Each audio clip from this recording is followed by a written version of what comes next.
to help the stress, especially for the full flights, and especially it happened during the peak season, Christmas time. So we had extra body on. Yes, we went over our budget for a couple of months, but it reduced the mistakes, the visa violations. Talking about the RAM, yes, we did have aircraft damages. There I think we had new staff, some old staff.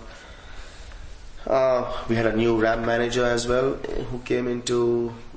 I don't think it started on a good note for him with all these damages and all, but really you can't blame it. I think it was all of, if it had to happen, it had to happen. You can't blame the individual and human error. It was just an accident. Clients, yes, it's the aircraft, total damage, in thousands and millions, I would say, of the aircraft. But nothing could be done. I think inquiries are on.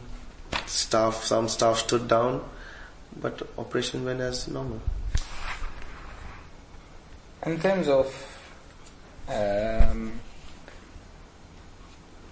managing the clients, would you say that social exchange played any role into managing the shift of certain first line managers? So the relation between the reps and the first line manager, did that reflect on the putting down the fire, and did that compensate for the service that have been volatile or lost?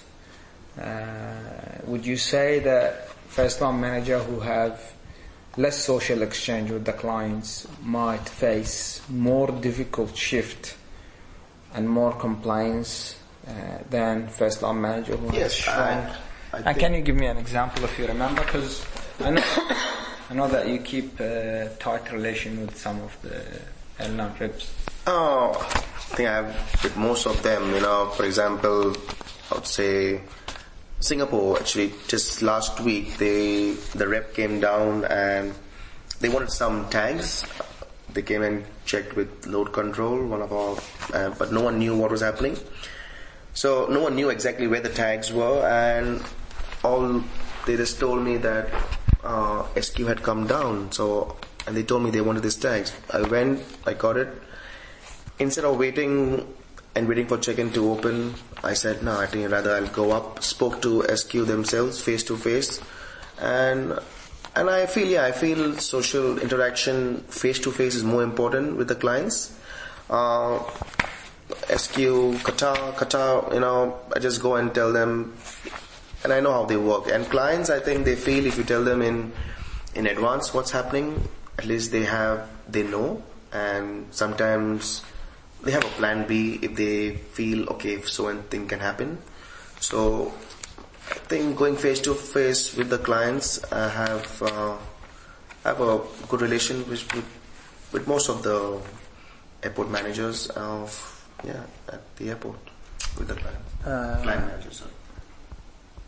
How do you recall any case with Qatar where your strong social exchange with them have saved the company from receiving a complaint or saved the operation in any way? I have a few times got staff if they were short, but as I said, there again with my social network with my staff, I've called them an hour before the shift and they've come to work. And no, but let's talk about the client now. The client,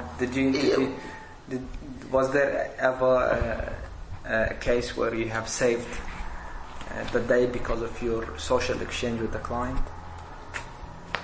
I've saved many delays at the gate. Can you just talk to me about these cases? What happened? There was one side. I think there were new staff at the BC, and we just had to deboard all the staff, and they were all going one by one deboarding. But then I did tell them there is also a mass deboard. So they mass deboarded, and then that was good. And then they started boarding, and there was mass board, and they thought it was not there. The option was not there, but then I told them, yeah, it is there. It just came, I think, a month or two, and it was there, and the airport man said, "Oh, Kevin, you saved the day for us today." No, but I want to talk last- about the social exchange between you and the relation between you and the client. I think it's How did it save? yeah. There was a few times where once I would say we nearly had a delay and because of our boarding discrepancy. Yeah.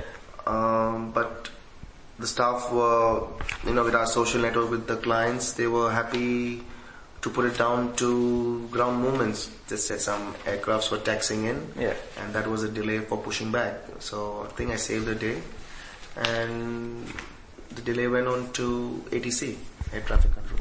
Hey, let's talk about the leadership style. Do you think the first-time managers, they were calm and collective and leading by example during the transformation? What do you comment about the leadership style of the first-time managers during the transformation? Yeah, I think all our managers are senior. They have been in the industry for many years now. Some in different airports overseas.